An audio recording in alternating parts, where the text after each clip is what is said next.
What's going on, guys? It's Show again. What I'm going to do for you guys today is I am going to compare a standard Xbox One controller with, well, it doesn't really matter, but it's got a play and charge kit in there, against a Elite controller, which was just released not long ago. So I will be doing the comparison and showing you guys what the differences are. So to start off, with this standard controller, we've got a plastic, sort of hard plastic finish on the controller itself. Oh, and I must apologize, by the way, for the lighting in here. I know it's really bad, but it gets dark way too quick now, and I'm not able to use the natural lighting. But anyway, so yeah, we've got the rough finish on the controller itself. No, not rough, but it's hard. It's not soft like the Elite controller down there. And on the back, we've just got sort of the same sort of plastic that we've got on the front.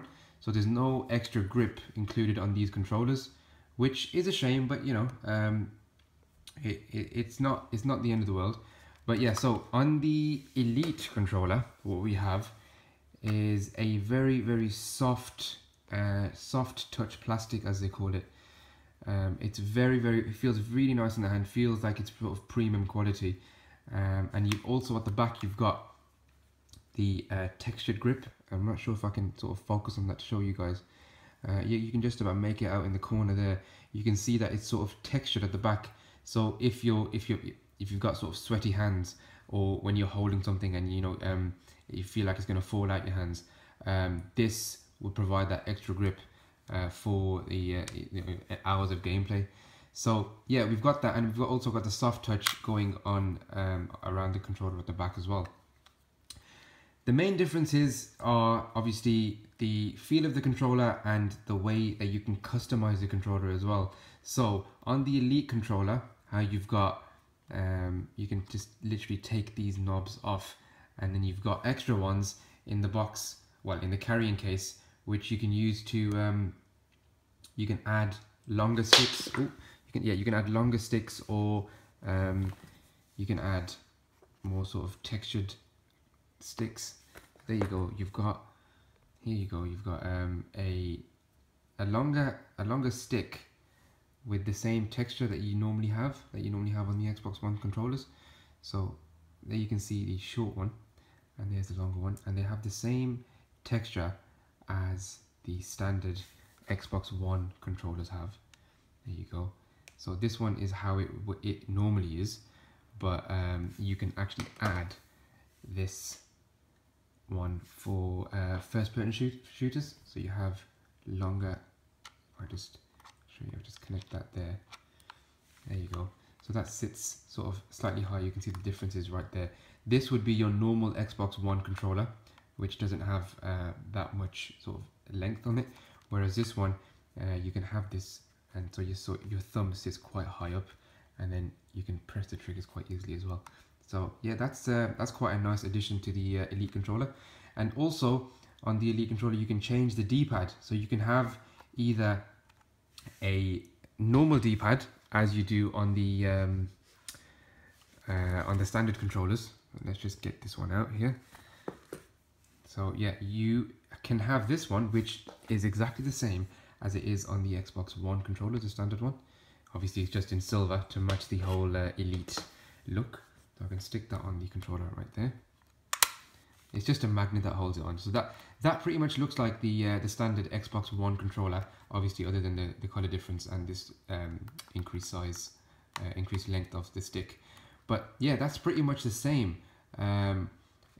You have, like I said, the soft touch, but you can actually make it to be the same as the original controller. So what else do you have on this Elite controller other than these features? At the back, you have these added buttons. Now, obviously, you can take these off. These are all magnetized, so you can just literally take them off, like so, like that. Or you can choose to keep them on, and you can actually map buttons as you would on a PC to this controller. So yeah, you can use them, for example, in Call of Duty, instead of sprinting like you do, right? When you press left stick, you just press that and then you move forward. You can literally press that, one of these buttons at the back, you can press it and move forward at the same time. So you're running instead of pressing it in, you're walking normally, and then you press that and you can run at the same time. So it's actually quite a useful. It's quite useful to have these extra buttons at the back. Now, if you look closely, you can see that there's sort of these green sort of switches on the side at the back. If you switch them, you can literally just switch them. I'll show you closer. If I just, there you go. So it's like a little switch there. That goes up. Yeah. But if you switch them like this one, you'll have a shorter. See, it's called half lock triggers, so that they don't go down all the way like they normally do on the normal controllers. So that would be all the way, and that would be halfway. You see that? You see the difference there? The reason for this is when you're in a first-person shooter game like Call of Duty and you're killing some zombies, you know, going bitch ass on those zombies, you don't need to sort of wait for the whole trigger to come back up. Now, I know it sounds ridiculous, but it does actually make a difference. So yeah, that's quite nice as well. And obviously you've got them either side. You can flick them at any time, on or off. It's not mechanical. Well, it's not electronic, sorry. So you can just literally do either one, or you can do both of them like that. There you go. So yeah, that is pretty much it for the controller, guys. Yeah, like I said, it feels a lot nicer in the hand.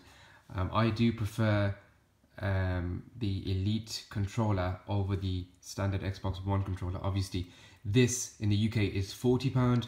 This is £120. It's 3 times the price. So of course I would flipping appreciate this one more. But I'm not saying it just because it's more expensive. I'm actually saying it because of the way it feels. It feels like it's premium quality. It doesn't feel cheap. And yeah, I actually think these added buttons are placed in a really good way.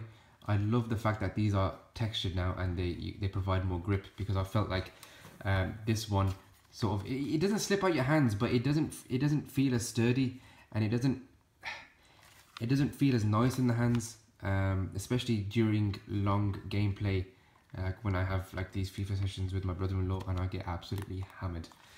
Yeah, if you ever want to play FIFA with anyone, play with my brother-in-law, because he will just get Gareth friggin' Bale, and he will just walk all over you. Anyway, back to the controllers. So they are the main differences with the two controllers.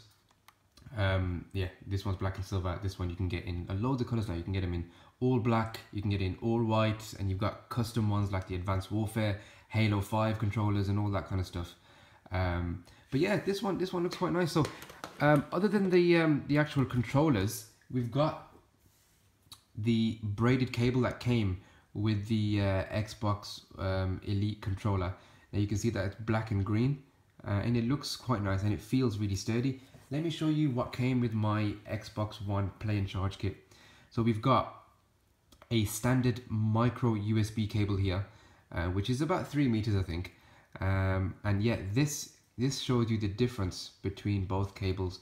So you, like I said, you've just got a normal one on the right, which comes with the Play and Charge kit for the Xbox One, and then you've got the lovely braided cable that comes with the Elite controller. So yeah, let me know what you guys think. Would you get one? £120? Is it too much money? I'm not sure. I got mine with the console, with the Elite console. So yeah, if you want to check that out, by the way, I did an unboxing of it just not long ago. So have a look at that and let me know what you guys think. So yeah, this has been ZShow with a quick look and comparison of the two Xbox One controllers. Right, I'll see you guys in the next one.